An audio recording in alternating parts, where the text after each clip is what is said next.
Buen día, yo soy Darwin Jiménez, estudiante de primer semestre en Escuela Politécnica Nacional, matriculado en el curso de Álgebra Lineal, Grupo 4, periodo 2021A.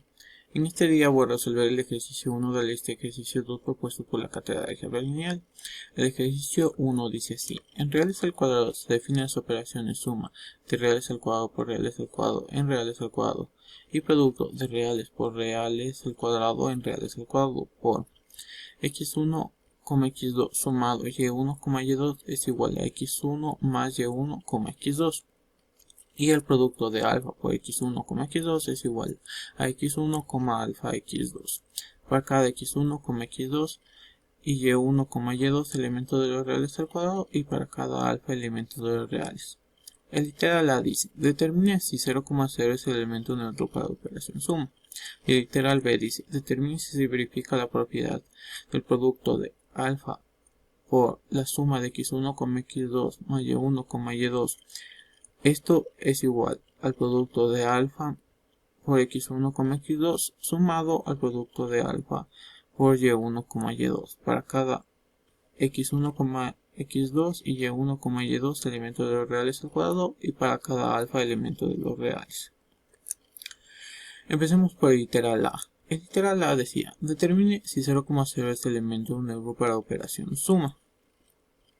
Para resolver este ejercicio podemos verificar que el vector que nos ofrecen cumple con las propiedades del elemento neutro, para lo cual recordemos la definición del elemento neutro. Este dice tal que existe un vector 0e del espacio vectorial tal que para cada vector b elemento del espacio vectorial se cumple que 0e sumado b es igual a b sumado 0e y esto es igual a b.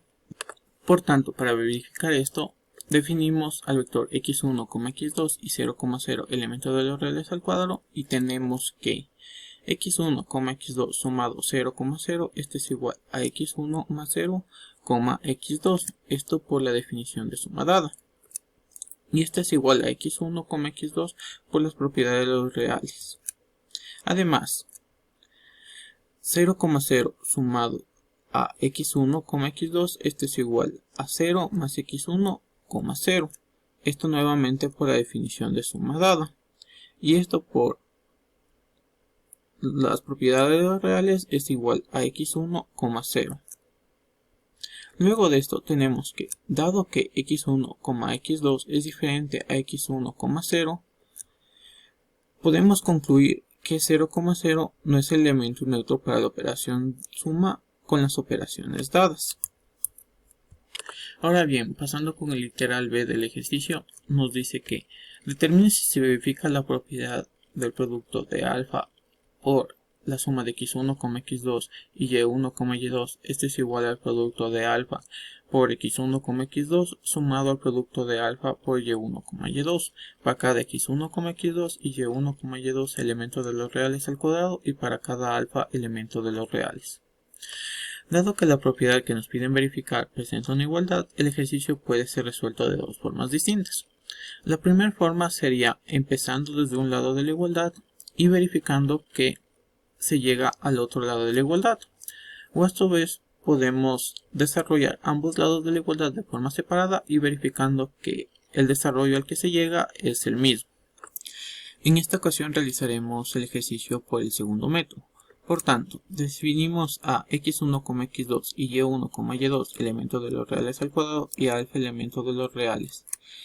Y tenemos que el producto de alfa por la suma de x1, x2 y y1, y2, desarrollando el paréntesis interno, es equivalente al producto de alfa por el vector x1 más y1, x2. Esto por la definición de suma dada. Y esto es equivalente al vector x1 más y1, alfa x2 por la definición del producto dado. Por el otro lado de la igualdad tenemos que el producto de alfa por x1, x2 sumado al producto de alfa por y1, y2.